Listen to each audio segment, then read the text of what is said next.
आम काली गोटाए विषय शिखुलु कौन कि प्रार्थना प्रिय ख्रीष्टीय परिवार कहीं आम मान प्रार्थना प्रिय ख्रीष्ट परिवार हेबार आवश्यक अटे कहीं कारण आमे जदि प्रार्थना रे बढ़ु अच्छु तार अर्थ होची आमर संपर्क ईश्वर ठारे बढ़ु अच्छी आमे जदि प्रार्थना रे सह परिवार समय व्यतीत करूछु तार अर्थ होची आम मानकर संपर्क प्रभु ठारे बहुत घनिष्ठ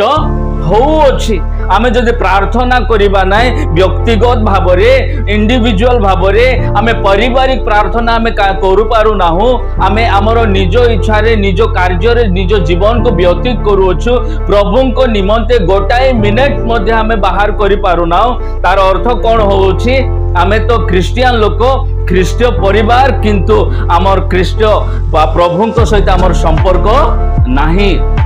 जदि आमे प्रभु सहित गोटे घनिष्ठ संपर्क रखिबाकू हेले प्रभु सहित आमे गमनागमन करबाकू हेले प्रभु सहित गोटे उत्तम संपर्क जोड़िबाकू हेले गोटाए ख्रीष्ट परिवार प्रार्थना प्रिय परिवार हेबाकू पड़िबो।